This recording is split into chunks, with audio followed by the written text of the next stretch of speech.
بسم الله الرحمن الرحيم. الحمد لله والصلاة والسلام على رسول الله.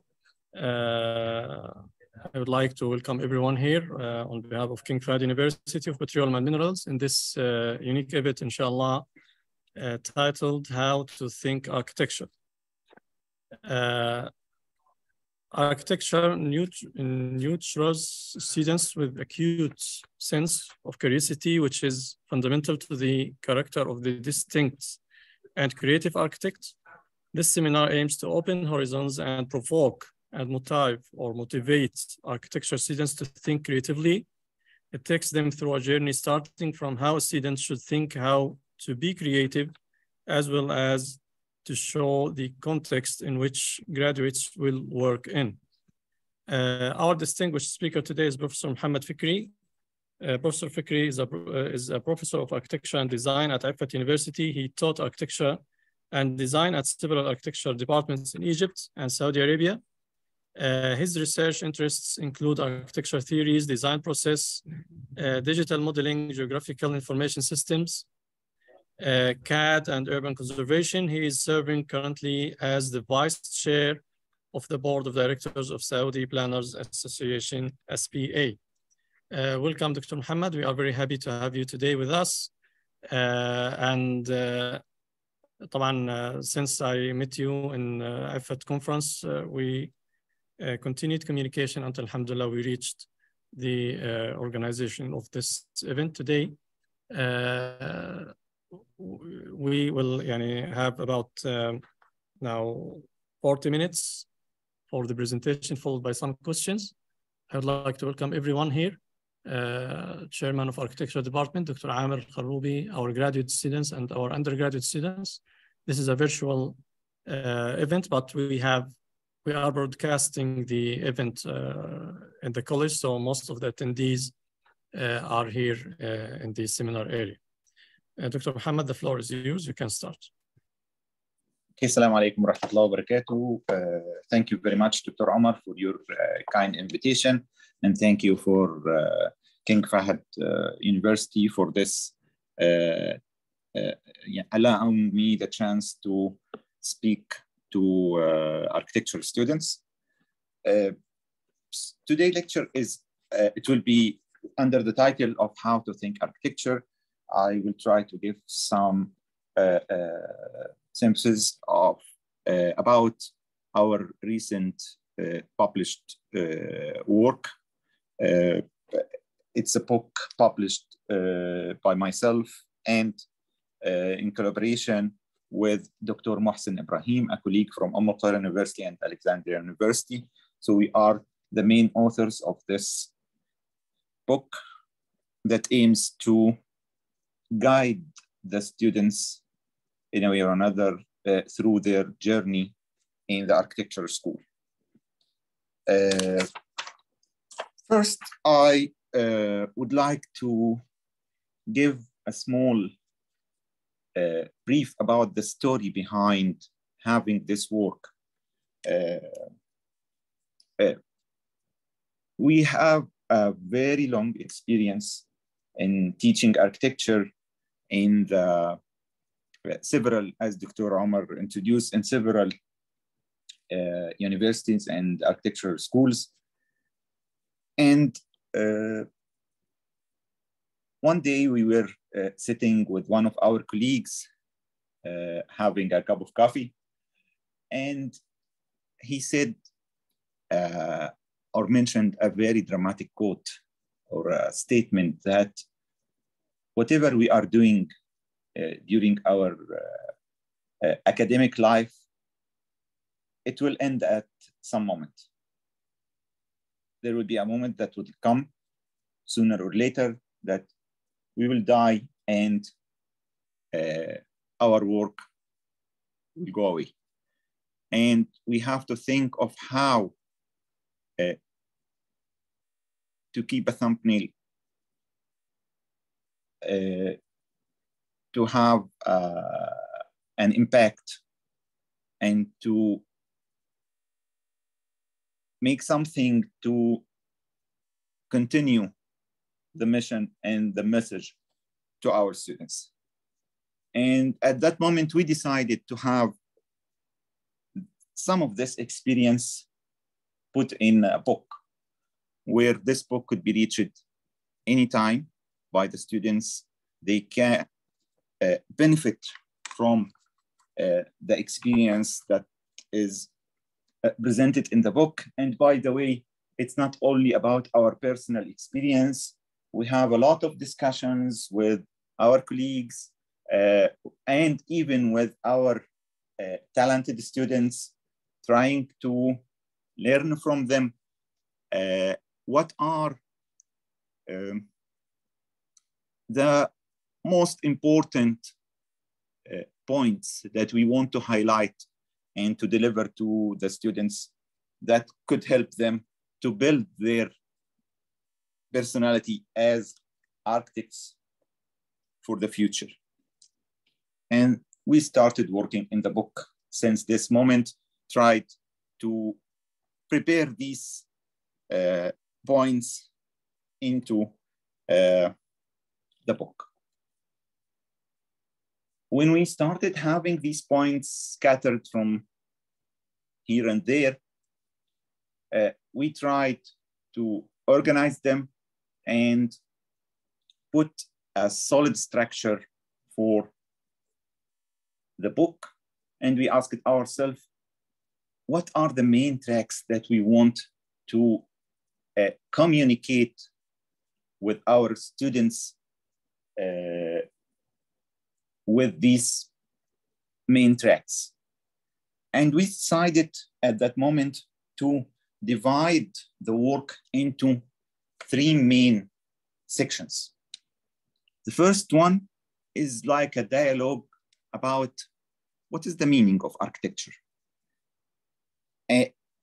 and the architectural product at the same time. The second part aimed to deliver some messages that could help the new architect to build his own architecture character, and what tools he needs, what skills he needs to build this character. And the third one is about the main core of any educational school that teaches architecture, is the design studio. Everybody in architecture field do design. Even if you are working in the field of execution and construction, you still need to be a designer. So we dedicated the third part for the architecture design process. And by the end, we decided to add some examples that elaborate and explain the points highlighted or presented in the different sections of the book. Let me take you through a journey, through the 4 sections of the book, the 3 introductory sections and the examples section.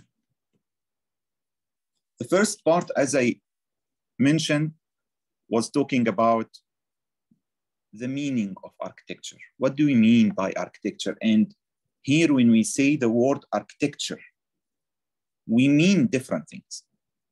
We mean the architecture as the profession, as a field of practice. So we all practice architecture. We all architects that who practice architecture. And at the same time, we produce architecture. So the result of our work is called architecture at the same time. So we dedicated this section to talk about the two main meanings of the word architecture as a process and as a product at the same time. And we listed 19 inspirational notes within this section. Of course, I will not go through all of them. I will just give some samples of what we were talking about in each section. So, for example, in the first section, when we are talking about architecture and the meaning of architecture and what are the characteristics of this profession or this product. When we look at the main character of this field, we can say easily that it is an integral composition of different disciplines and fields. And this comes from the nature of who we are designing for. The simple meaning of architecture, the very simplest meaning of architecture is to create a volume or a space or an area that accommodates a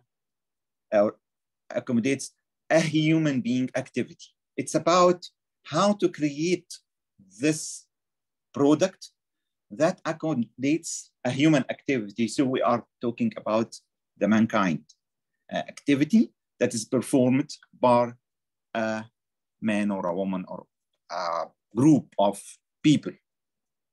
When we look at this human being, we can easily recognize that man has body, soul, structure, feelings, different components integrated together to create this human being. And this is automatically reflected on the type or the nature of the product that should accommodate the activity of this person or this group of people.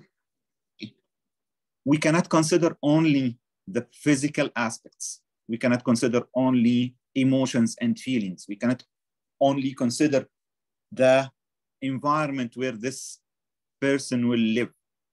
We need to consider the integrative aspects that formulate this nature of this person, and accordingly that formulate the nature of the volume that will accommodate these type of activities. And we give examples with the main components, or about the main components of the architecture profession.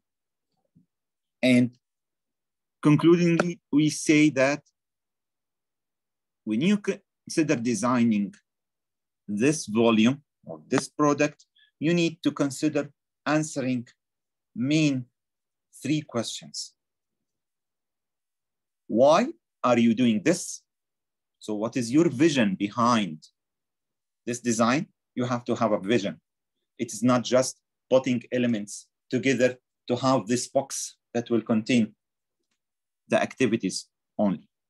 And what are the main characteristics of this product and how they would be organized altogether? Then you have to define a strategy on how to do this organization to achieve the vision that you defined from the beginning. So we are talking about theory, problem-based techniques, and methodology of solving the problem. So you have to understand you are designing for whom, what is your main problem in this situation, and how to solve this problem. Another point that we highlighted in the first section is about the relationship between the form and the space. And in this point, we highlighted a very important message that most of our students most probably ignore it or neglect it. That when you think thoroughly in designing the volume, the positive space at several times, most of the time, most of us forget about the negative space. When you create a set of group of buildings that accommodates the different functions, automatically you created a space defined by these buildings. And this is very important point that should be kept in the mind of the student or the young designer, that it is not about designing buildings and after you finish, now, let's design some landscape. Let's look at the generated space. Okay. We don't think about it at the beginning, so it's a leftover space. So while we are trying to solve some problems at the beginning, sometimes we create other problems of these leftover spaces. So be careful that from the beginning, when you are designing these volumes, you are creating both positive and negative spaces at the same time, and you need to consider the functionality and the aesthetics and the connectivity between these spaces, positive or negative ones. The second section, in the second section, we moved to list these 14 inspirational notes to guide the students on how to build their personal architectural character and what tools you can use in building this character. We are not creating machines. We are not targeting to have good executors or very excellent users of technology. We aim to build unique architects. Each one of you should consider that by each step you take into your school and later into your practice, you are putting a brick over a brick in building your character. And you need to consider several important issues when you talk about this. I'll give an example with one point, one note related to the difference between uniqueness and difference. Most of us as educators, if we have some of our colleagues attending this lecture, you know what I'm talking about, that when you face one student coming to you and you ask him or her why you did this or that, he replies automatically and quickly, because I wanted to make it different. Being different is not a goal, is not a target. It could be, in some cases, a tool to try to solve the problem in a different way if the original or the traditional method didn't work. It is similarly the same when you say, I want to think out of the box. Did you define the box first? Did you know about what is inside the box? Is it successful or not? Is the traditional method helpful? If it is successful 100%, why are we moving to have something just to be different? Okay. So you have to put being unique in your designs and solutions as a target, not being different. And there is a big, big difference between these two terms. You can be different, or you can use different methods in case that you couldn't do it in a regular way successfully. Okay. If being different will add a new value, yes, go on and be different. Okay. So it's about adding a value, make the project more successful, solving a problem that couldn't be solved in a way or another. Okay, so you have to define the targets and the goals through your pathway, and don't concentrate more on just using this technique or that technique, or using this tool or that tool.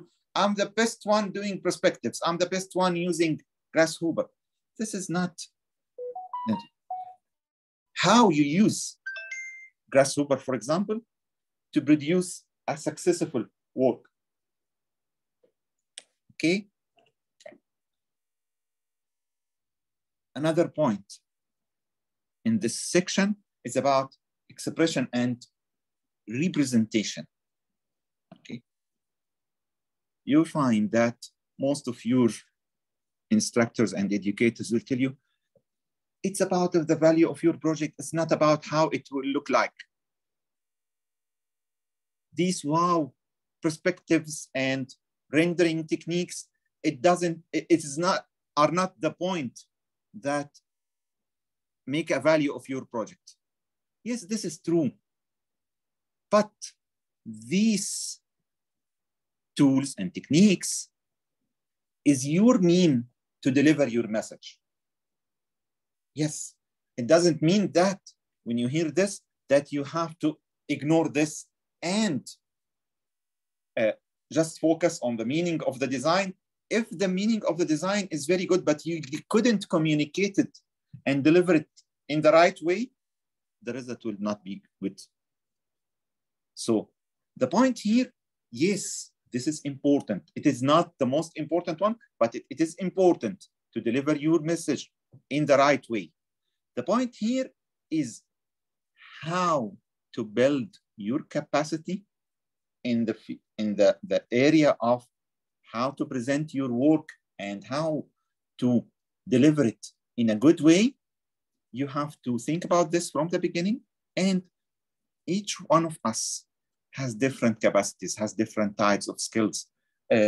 Somebody are great in the freehand drawing and sketching, and somebody are great in the technology, using the technology and softwares. Somebody are great in having this sort of organization and coordination between different. And you have to give yourself the opportunity to explore the different tools and techniques until you discover your own method that helps you better to deliver the message in a good way. The third section is about, as we said, the most important part of architecture is about design, how to do design. And we have here 16 inspirational notes. I will go quickly on two terms that most probably give or make some confusion for the students. The first point is the design concept, and the second one is the design idea. And what is the difference between having a concept, design concept, or having a design idea? Having a concept is, we can explain it simply, is the philosophical, theoretical base that you build your idea based on. So it is more related about the meaning behind what you are doing. How would you translate this concept, this theoretical base, into an idea? Here comes the design idea. So the design concept could be a quote, could be a verse from Quran, could be part of a poem, could be just an image of a flower growing within the rocks, or a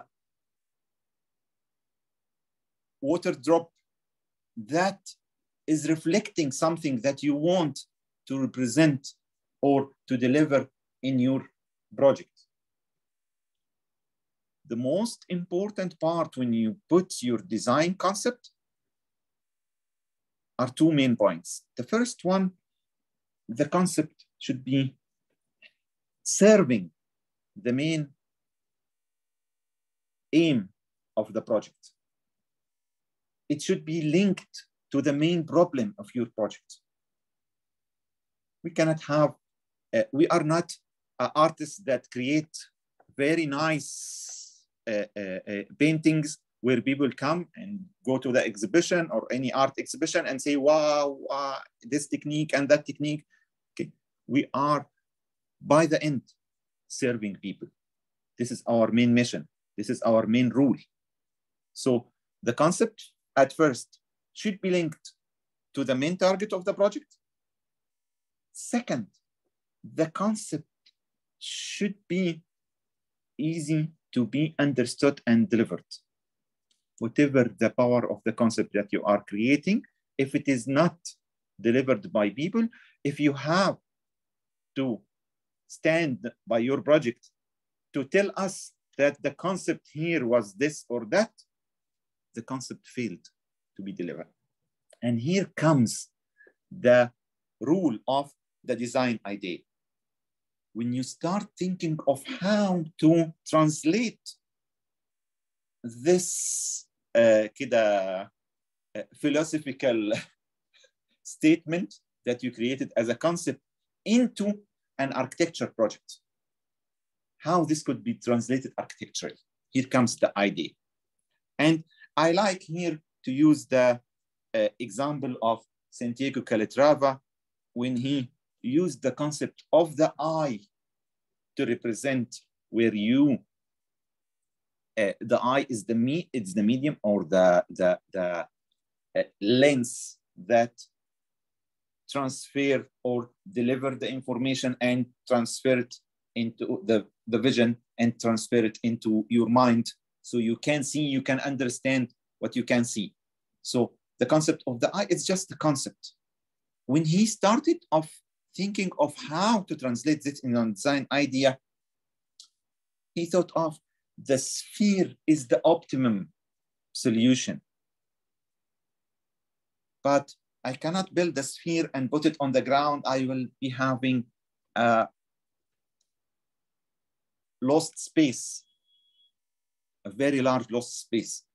So he moved into building the idea on the fact of the reflection on the water. So the reflection of the water completes the image that he wanted to create, where people can deliver the message, can see the eye, the complete eye, without the need to build a total sphere or to build the eye completely. This is just a simple example to make it more clear the difference between design concept and design idea. Then you move on the following step to put for yourself some directives, some, we call it design idea directives, design guidelines that guides you. It's some internal objectives that you put for yourself. I need in my design to be directed this way. I need the mass in composition to be solved in this way or that way. So these decisions, directives or decisions, are your own decisions that will help you to achieve the design idea you put at the beginning. I will move quickly because I received a message from Dr. Omar about the timing of the session to the fourth section. And in this section, we presented 24 projects. And we insisted to have these projects where we explain the points presented in the first 3 sections. And we insisted to have in this section students' projects to deliver an important message to any student reading this book, that as those students succeeded to achieve good quality design, succeeded to have this good product, yes, you can. We didn't want here to use projects for famous architects where you can say, yes, this architect has a 40 years experience, or this one have a 30 years experience of work and worked in Spain and UK. No, those are students from the architecture school that produced these projects. And in each project of those projects, we have a key at the bottom that links the project to the points presented in the book. So as we said, we have the 3 sections, the green section, the pink section, and the yellow section, blue section, sorry. And below each of these projects, you will find the numbers linking the projects to the points presented. So for example, for this project, which is an open air museum or site museum, it's in the first section about the meaning of architecture. We have the point of space definition, the relation between form and space, the emotional experience. In this project, the student understood that the emotional experience of the user, of the visitor, is the most important here. Whatever the shape of the museum, if you visited the museum from the inside and you didn't enjoy the journey, you didn't learn from what is presented in this museum failed. Whatever the beauty and the excellence of the outer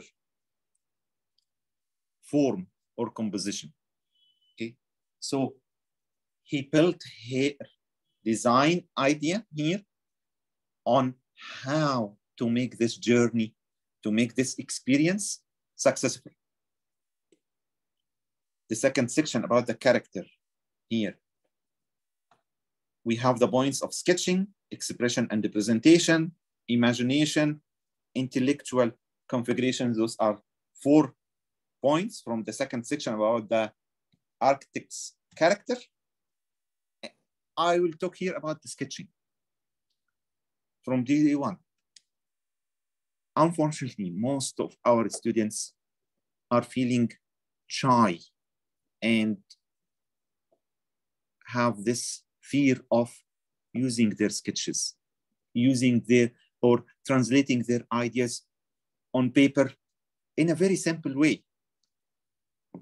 If you look to the sketches here, it's a very simple, very primitive. We are not talking here about having these wow freehand sketches that represent the project or represent the plan, or having this impressive perspective rendered in freehand sketching. No, it's a tool that helps you to communicate yourself, to communicate with your project. Okay, I remember in this project that the students had this complete role of transparency, and she didn't cut the transparency at each stage. This role lasted with her from the beginning of the project until the end. She's communicating with her project with complete and continuous journey. And these sketches here are some selected sketches from this complete role of transparency. The third part was about as we mentioned, the design process itself. We have here points related to criticism and analysis, flexible methodology of thinking, optimum and perfect solution, and design attitude. And I will focus here on the design attitude. The student here was designing a project in a very sensitive area. And from the beginning, she decided to give a full respect to the site. Her project was designed to be part, as if it is planted in the site, part of the site, not imposed to the site. So respecting the site is an attitude was the attitude of the designer here. Also, another very important point about the criticism and analysis. And this is a very critical point for our students, because in your school, you get used to receive criticism all the time from your instructors. And once you graduate, nobody will play this role with you except the client.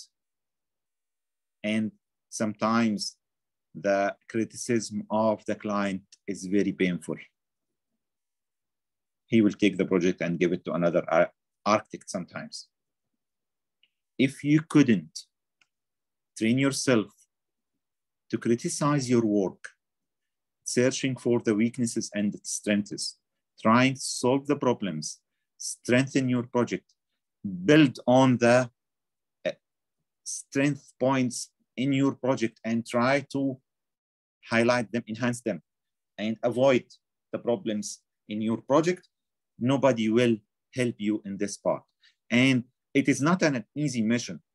And you have to get trained to achieve an acceptable level of having the ability to criticize and analyze your project in a good way to develop it more and more. I'm presenting several projects to highlight that. For example, in this project, we were talking about a project where we are designing something that has a lot of meanings. The meaning here is we are designing a museum in a sensitive area. So the meaning behind the project is very important. In some other projects, we are designing technical projects. We are designing a hospital. And the technical issues here are the more important than the philosophical and conceptual parts. So defining the aim of the project and the objectives and where are the main problems in this design exercise helps you to select the successful tools, use the appropriate techniques, use the appropriate methodology to create a successful project. Please, please, please keep in your mind from the beginning that you are designing for people. You are not designing for yourself. And this, what will make you later on the great designer. Another example of the project, and that's it. There is a list of the projects listed in the project, and that's it. I hope I didn't exceed my time, Dr. Omar.